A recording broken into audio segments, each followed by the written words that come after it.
First எல்லாருக்கும் நன்றி. இவ்வளோ நேரம் பாவம் உட்காந்துருக்கீங்க. எங்கள் அம்மானாலே உட்கார முடியல, பக்கத்தில் உட்காந்து அதை சிரிச்சுக்கிட்டே இருக்குது. ஃபஸ்ட்டு வந்து சுகேஷ் சாருக்கும் ராஜா சாருக்கும் தேங்க்ஸ் சொல்லிக்கிறேன். ஏன்னா அவங்க இல்லைன்னா நம்ம இங்கே இல்லை. அடுத்து வந்து எங்கள் அம்மா அப்பாவுக்கு தான். ஏன்னா எங்கள் அம்மா எப்படிப்பட்டால்னா, இந்த களவாணி படத்தில் பார்த்துருப்பீங்க, விமல் இருப்பான் பாருங்க, விமலோட அம்மா இருப்பாங்க, அந்த அந்த மாதிரி தான். திரு ராஜசேகரன் அவர்களின் பெற்றோரை மேடைக்கு வருமாறு அன்புடன் நினைக்கிறோம். வாமா. இல்லை ஏன் இப்படி சொன்னேன்னா, அடிக்கடி ரிலேட்டிவ்லாம் வீட்டுக்கு வருவாங்க. வந்து உங்கள் மையம் எதுலேயுமே, ஏன்னா 10th ஒஸ்ட்டு, 12th ஒஸ்ட்டு, காலேஜ்லேயும் ஒஸ்ட்டு, இதை வச்சு அவனால் எப்படி அவனை இது பண்ணுவீங்கன்னு கேட்குறப்ப, அதெல்லாம் ஆடி போய் ஆவணி வந்தால் என் மையன் டாப்பாக வந்துடுவான்னு சொல்லிடுறான். ஆனால் பல ஆவணி தாண்டிடுச்சு, இப்போ தான் அவன் டாப்பில் வந்திருக்கோம். அதனால தான். ரெண்டாவது எங்கள் அப்பா எப்படின்னா, ஒரு கட்டத்தில் எங்கள் அம்மா என்ன சொல்லிடுச்சு, நீங்கள் எலக்ட்ரீஷியன் வேலை தானே பார்க்குறீங்க, உங்கள் மையனை கூட கூட்டிகிட்டு போங்க அப்படின்னு சொல்லிடுச்சு. அப்போ எங்கள் அப்பா சொன்னார், அதெல்லாம் இல்லடி, என் மையன் வேலை பார்த்தா ஏசியில் தான் வேலை பார்க்கணும் அப்படின்னு சொன்னார். ஆனால் அவர் 2021 அவர் வந்து இறந்துட்டார். அதுக்கப்புறம் பார்த்தீங்கன்னா எங்கள் அக்கா மாமா வந்திருக்காங்க. அவங்களுக்கு ரொம்ப ஏன்னா எங்கள் மாமாவுக்கும் சுரேஷ் அகாடமிக்கும் பெரிய பாண்ட் இருக்குது. அவர் இங்கே 1 இயரில் ரயில்வேல லோக்கோ பைலட்டில் வந்து இப்போ லோக்கோ பைலட்டாக இருக்கார் ரயில்வேல. அவர் வெறும் 1 இயர் தான் படித்தார். அவருக்கு இங்கே சுரேஷ் அகாடமியில் நிறையா பேர்த்த தெரியும். அவர் வார்த்தைக்கு வார்த்தை சொல்லுவார், நீ சுகேஷ் சார்கிட்ட பேசுகிறா அப்படின்வாரு. நான் அப்போ வந்து இன்ஸ்டியூட்டில் சேரவே இல்லை. ராஜசேகரன் அவர்களின் மாமாவை மேடைக்கு வருமாறு அன்புடன் நினைக்கிறேன். நீ அவர்கிட்ட பேசினாதான்டா ஒரு மோட்டிவேஷன் கிடைக்கும். ஏன்னா அவர் சொல்கிற கொஸ்டின் தான்டா ரயில்வேக்கு வரும், அவரை தாண்டி ரயில்வேவே இல்லைடா அப்படின்ற மாதிரி சொல்லுவார். ஒரு 2 புக்கு தான் வச்சுருப்பார், வால்யூம் 1 வால்யூம் 2ன்ட்டு. எங்கள் ஊரில் யார் ரயில்வேக்கு படிக்க கூப்பிட்டாலும் அந்த புக்கை கொடுத்துருவாரு. இதை படி பாஸ், நீனு இதை விட்டு வெளியே வராது அப்படின்வாரு. அந்த மாதிரி. அதே மாதிரி எங்கள் அக்கா அதுவும் உட்காந்துருக்கு, அதுவும் ரொம்ப சப்போர்ட்டான ஆள். ரெண்டாவது எங்கள் மாமா இன்னொருத்தவங்க சண்முகநாதன் சொல்லி, நம்ம ரிலேட்டிவ்னாலே பயந்து ஓடிடுவோம். ஏன்னா எதுக்கு வந்தாலும் நம்மளை பற்றி ஒரு பத்திரிக்கை வைக்க வந்தால் இன்னும் மயம் படிக்கிறானா, நம்ம எந்த ஊரில் படிக்கிறோம்னே அவங்களுக்கு தெரியாது, நம்மளை பற்றி ஒரு 2 கருத்தை போட்டு விட்டு வெளியே அனுப்பி விட்டு போயிடுறது. ஆனால் அது அப்படி இருக்கிறப்ப சண்முகநாதன் சொல்லி ஒரு மாமா எல்ஐசி, அவர் பார்த்தீங்கன்னா எங்கள் அம்மா அப்பாவே திட்டினா கூட வெளியே வந்து, அதெல்லாம் கண்டுக்கிறாதடா, நீ பாட்டுக்க படிடா, சரியாக போயிருன்னு சொல்லி ரொம்ப மோட்டிவேட்டாக இருந்தார். இவங்க எல்லாருமே ஒரு 50%. எங்கள் பெரியப்பா தான் பேலன்ஸு. நம்ம என்ன தான் இப்போ மற்ற எக்ஸாமுக்கும் பேங்க் எக்ஸாமுக்கும் என்னென்னா, இப்போ டிஎன்பிசிலாம் படித்தோம்னா 100 ரூபா இருந்தால் போதும், தங்குறதுக்கு தனி அமௌண்ட்டு. பட் என்னென்னா 100 ரூபா இருந்தால் எக்ஸாம் அப்ளை பண்ணிடலாம். இது 1000 ரூபா இருந்தால் தான் நம்ம ஃபீஸே கட்ட முடியும். இது போக வருஷத்துக்கு 10 எக்ஸாம் வரும். அது வருஷம் ஃபுல்லாக ட்ரையல்னு சொல்லுவாங்க. அந்த எல்லா எக்ஸாம்லையும் ப்ரிலிம்ஸ்லேயே ஃபெயிலாக போயிடுவோம். இது இப்போ 2வது எக்ஸாம் வருவோம், அப்புறம் ப்ரிலிம்ஸில் வந்து மெயின்ஸில் ஃபெயிலாக போவோம், 3வது எக்ஸாம் மெயின்ஸில் இன்டர்வியூ வருவோம். இப்படியே ஒரு 40 பரிச்சுனா இதுவே 40,000 ரூபா ஆகிப்போச்சு.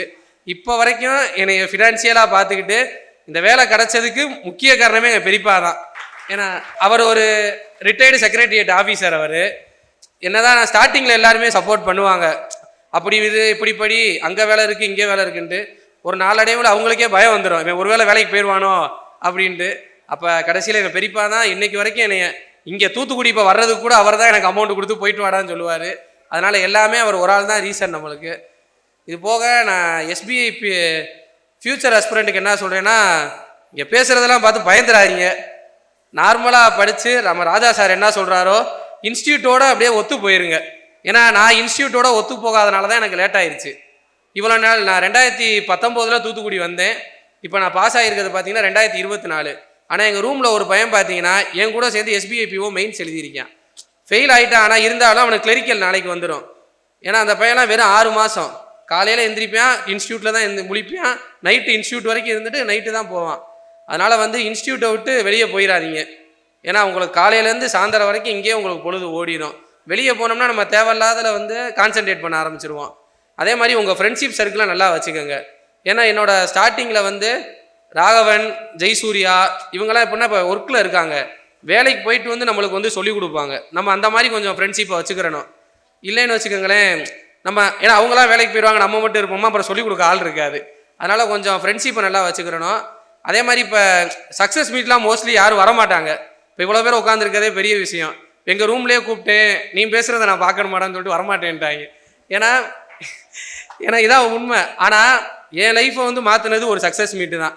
2021 வந்து பிரிட்டோ பிரவீன் சொல்லி அந்த அண்ணே வந்து SBIPOவில் இங்கே கிளியர் பண்ணி போனார். அப்போ எங்கள் அப்பா வந்து 2021 வந்து இறந்துட்டார் திடீர்னு. அப்போ தான் நான் சுரேஷ் அகாடமியில் சேர வாரேன். வந்துட்டு இந்த வருஷம் பாஸ் பண்ணிடுவோம்டா எப்படியாவது, அதான் அகாடமி வந்துட்டோம்ல அப்படின்ட்டு. இது ப்ரிலிம்ஸ் முடிஞ்சிருச்சு. ப்ரிலிம்ஸ் முடிச்சுட்டா நான் என்ன செய்வேன்னா ப்ரிலிம்ஸ் ரிசல்ட்டுக்காக வெயிட் பண்ணுவேன். வெயிட் பண்ணிக்கிட்டே இருந்தேன்னா மெயின்ஸ் வந்துடும். அப்புறம் எப்பயும் போல் மெயின்ஸ் ஃபெயிலு. இதே ஷெடியூலாக வச்சுருக்கிறது. இந்த வாட்டி நம்ம விடக்கூடாது.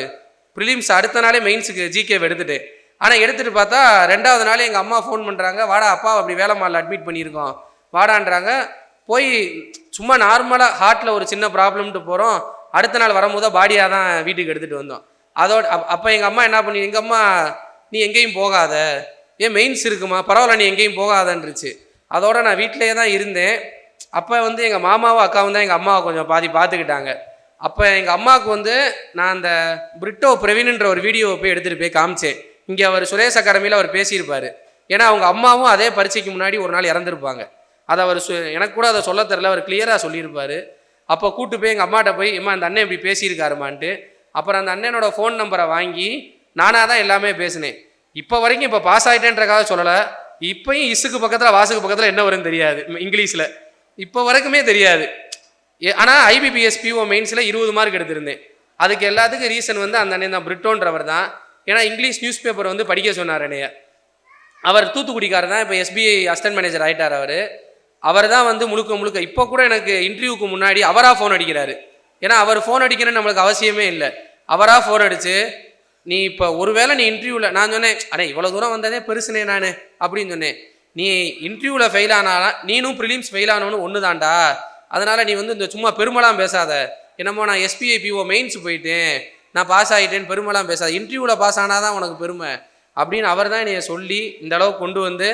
அவருக்கு முக்கிய பங்கு இருக்குது. ஏன்னா அன்எக்ஸ்பெக்டடாக அந்த பின்னாடி உட்காந்து அவர் யாருன்னே தெரியாத ஒரு ஆளை அப்படி பார்த்து அவர்கிட்டருந்து ஒரு நியூஸ் எடுத்துகிட்டு போய் படித்து அப்புறம் வந்து கடைசி வரைக்கும் இப்போ 3 வருஷமாக எனக்கு அப்பப்போ பேசி இது பண்ணுறாரு. இது எல்லாத்துக்கும் காரணம் சுரேஷ் அகாடமி தான். மெயின் வந்து ராஜா சார் தான். ஏன்னா அவரே வந்து என்கிட்ட சொல்லுவார், நீ இன்டர்வியூ போய் அட்டன் பண்ணி வேடான்னு கேட்டுவார். அண்ணே இல்லைண்ணே பயமாக இருக்குண்ணே, அங்கே போய் ஏதாவது தப்பாப்பா சொல்லி யாராவது திட்டாங்கன்னு வச்சுக்கோங்க, மறுபடியும் நான் பையன் தூக்கிட்டு மதுரைக்கு போயிடுவேன், அங்கே போய் ஏதாவது 10,000 ரூபா வேலைக்கு போய்க்கிருவேனே அப்படின்வேன். நீ ராஜா சார்கிட்ட போய் பேசுகிறா அப்படின்வார். 2வது அவர் சுகேஷ் சாரை பற்றி எப்பயுமே பேசிக்கிட்டே இருப்பார். இப்போ கூட நான் எஸ்ஐ இதை நம்ம எஸ்பிஐ பிஓ பாஸ் பண்ணுறோம், அதை விட இப்போ குரூப் 1 பாஸ் பண்ணி வந்தாங்க. இப்போ அடுத்த வருஷமும் எஸ்பிஐ பிஓ பாஸ் பண்ண வரும், அது இல்லை. ஆனால் இப்போ சுகேஷ் சாரை பற்றி ஒரு விஷயம் சொல்லணும்னா, நம்ம இப்போ இந்த எஸ்ஐக்கு நான் வந்திருந்தேன். எஸ்ஐயோட எல்லா இதுக்கும் வந்துடுவேன். இந்த மாதிரி மீட்டிங்க்கு மட்டும் வந்து பின்னாடி உட்காந்து ஏதாவது ஒன்று பிடிச்சா எடுத்துகிட்டு போயிடுவேன். நம்ம ஃப்ரெண்டு ஒரு பையன் எஸ்ஐயாக இருந்தார், அவரோட சக்ஸஸ் மீட்டுக்கு வந்திருந்தேன். அப்போ ஒரு சார் சொன்னார், அந்த சார் பேர் எனக்கு தெரில, ஏதோ கலவர பூமியாக இருந்ததை கல்வி பூமியாக மாற்றினார் சுகேஷ் சார் அப்படின்னு சொன்னார். இதுதான் வந்து ஏன்னா நம்ம படிக்கிறோம், வேலைக்கு போகிறோம், நம்ம குடும்பம் முன்னேற போகுது. நம்ம என்ன சாருக்கு வந்து மாத சம்பளத்தில் செயினா வாங்கி போட போகிறோம், அதெல்லாம் இல்லை. ஆனால் அந்த ஒரு இப்போ நீங்கள் வெளியே போனீங்கன்னா சவுத் சைடு பீப்புள்னாலே ஒரு மித்து இருக்கும், இவங்க ஃபுல்லாமே கேஸ்ட் ரிலேட்டடாக தான் இருப்பாங்க, சண்டை போடுவாங்க, ஆகுனா ஏதாவது எதை பற்றி பேசுவாங்க, இவங்க ஸ்லாங்கே ஒரு விதி. அது எல்லாத்தையும் மாற்றி இப்போ கவர்மெண்ட் எக்ஸாமில் 100 பேர் இருக்காங்கன்னா அதில் 60 பேர் வந்து சவுத் சைடு பீப்புள் தான் இருக்காங்க. அது காரணம் வந்து சுகேஷ் சார் தான். இப்போ பல அகாடமி, இப்போ தெருக்கு தெரு அகாடமி வந்துருச்சு. இப்போ நானே போய் ஒன்று ஓப்பன் பண்ணலாம் போல், நானே யூடியூப்பில் வாங்க படிக்கலான்னு ஓப்பன் பண்ணலாம் போல். ஆனால் இந்த இதில் தேவர்மகன் படத்தில் சொல்கிற மாதிரி இதுக்கெல்லாம் விதை வந்து சார் போட்டது தான். இன்னும் 1000 அகாடமி வந்தாலும் இதுக்கு ரீசன் வந்து சார் தான். பல குடும்பம் நல்லா இருக்கிறதுக்கு காரணமும் சார் தான். ரொம்ப நன்றி சார், ராஜா சாருக்கு ரொம்ப நன்றி. அனைவருக்கும் வணக்கம். நான் வந்து 1979 குரூப் 2 எழுதி செக்ரட்டரியேட் போய் அண்டர் செக்ரட்டரியாக 2009 ரிட்டையர்ட் ஆனேன். ஆக்சுவலாக அந்த நேரத்துலலாம் இது மாதிரி அகாடமியெல்லாம் கிடையாதுங்க. ரொம்ப கஷ்டப்பட்டான். என் தம்பி வந்து கொரோனாவில் இறந்து போயிட்டான். ஆனால் 7 வருஷமாக கஷ்டப்பட்டு பிஇ முடிச்சுட்டு பரவாயில்ல, இப்போ வந்து ஓரளவு நல்ல ஜாபுக்கு வந்துட்டா ரொம்ப சந்தோஷம்.